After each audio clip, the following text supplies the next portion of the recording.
sekarang kan banyak ajaran sesat ni. Banyak ajaran sesat. Dan orang yang terpengaruh pun bukan orang calang-calang, yang terpelajar pun. Dengan mimpi pun dah jadi satu pedoman yang boleh diikuti, ajaran mimpi. Mimpi tu kalau nak kupas satu hari satu malam pun tak habis. Sebab apa kita porak-poranda? Kita tak ambil pedoman Nabi ni. Sahabat buat dengan pedoman Nabi lah. Kita tak ikut pedoman Nabi yang jadi porak-poranda macam ni. Sebab itulah ajaran sesat pun antaranya kita tak ambil pedoman Nabi lah. Sebabnya dalam keadaan kita begitu canggih dengan apa sahaja teknologi, dalam keadaan ilmu kita yang berkembang begitu pesat kan, saya nak jelaskan sedikitlah kenapa mudah sangat ya kita ni terpengaruh, terjebak dengan ajaran sesat ni. Yang terkini itulah Ibu Yati, mimpi.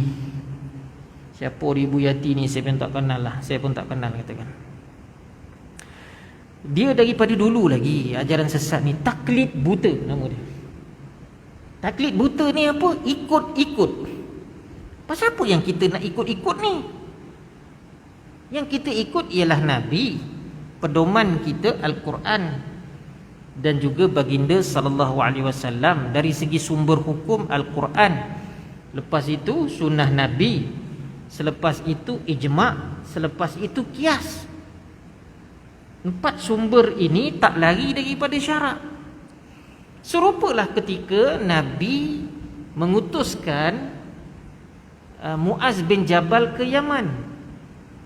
Aku nak hantar kau ke Yaman sebagai governor, tapi aku nak temuduga kau. Maknanya Muaz nak jadi governor tu Nabi temuduga. Jadi pada hari ini ada sistem-sistem temuduga. Nabi dah nak buat. Nabi dah buat nak hantar Muaz ke Yaman. Tak ada Nabi kata engkau sahabat aku, aku hantar engkau pergi sana, lopehkan macam tu saja. Tak, Nabi temuduga dulu, layak tak layak Muaz ni. Bila Nabi tanya, bila sampai di sana, kalau orang bertanya kepada engkau satu-satu perkara, kau nak buat macam mana? Maka Muaz kata, aku akan rujuk Al-Quran ya Rasulullah. Berani dia cakap dengan yakin, aku akan rujuk Al-Quran. Nabi tanya lagi, kalau dah tak ada dalam Quran nak buat macam mana? Aku akan rujuk kepada sunnahmu. Tak ada dalam sunnah aku, Quran tak ada, sunnah tak ada, kau nak buat macam mana? Ini betul-betul mencabar Muaz. Ya tak ya juga kan. Quran aku dah hafal, sunnah Nabi apa yang aku dah dapat daripada baginda, tiba-tiba tak ada. Ni dekat Yaman, bukan Madinah, bukan Mekah. Apa dijawab oleh Muaz? Dia kata, ya Rasulullah, aku akan berijtihad. Maknanya akan mengeluarkan pendapat dia sendiri, tetapi ijtihad aku tidak akan lari daripada Al-Quran dan sunnah. Dia akan cari juga maknanya ada kaitan dengan Al-Quran dan juga sunnah Nabi, maka aku akan menyatakan begini-begini hukum. Sebab itulah ijma' diterima. Maknanya ijtihad itu termasuklah dalamnya ijma' lah tu. Satu pendapat yang dikeluarkan. Sahabat tak apalah. Sekarang ni ijma' sepakat. Sebab itu contohnya tentang vaksin lah. Bila ada yang mengatakan tak ni tak wajib lah, haram lah, itulah, inilah. Itu pendapat peribadi. Tapi kumpulan yang secara ijma'nya, kalau negara kita ini siapa dia? Qadi Al-Qudah, jawatan kuasa syarak, jawatan kuasa fatwa kebangsaan. Sebab dia berhimpunnya mufti-mufti seluruh negara dan juga ahli jawatan kuasa dia. Kalau peringkat Negeri Sembilan, ahli jawatan kuasa syarak negeri. Berkumpulnya orang alim-alim dan juga bidang-bidang yang tertentu, bijak pandai. Jadi bukan seorang buat keputusan. Kalau seorang tak setuju, tak jadi keputusan. Seorang tak setuju, tak jadi. Dia akhirnya sepakat.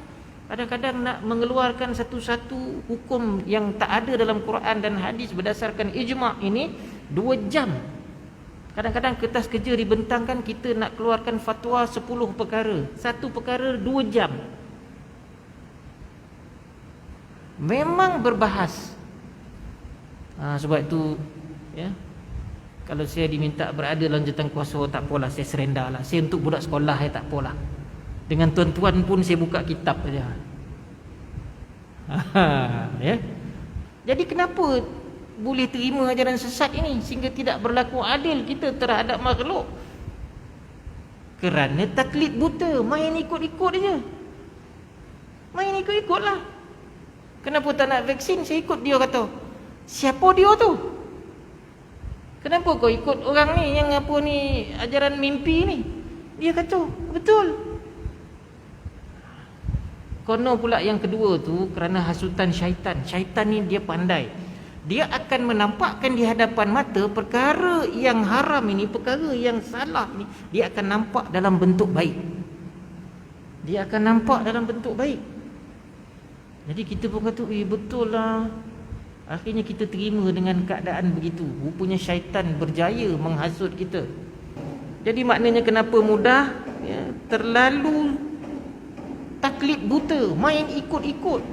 Kita dalam hal agama ni, perkara akidah dengan ibadah, bukan main ikut-ikut. Kita nak buat, memang kita faham berdasarkan ilmu yang kita belajar. Kalau benar kita tak tahu, janganlah terus declare kata betul amalan ni, ikut. Akhirnya macam-macam ajaran sesat yang bertebaran. Kita bimbang generasi yang akan datang.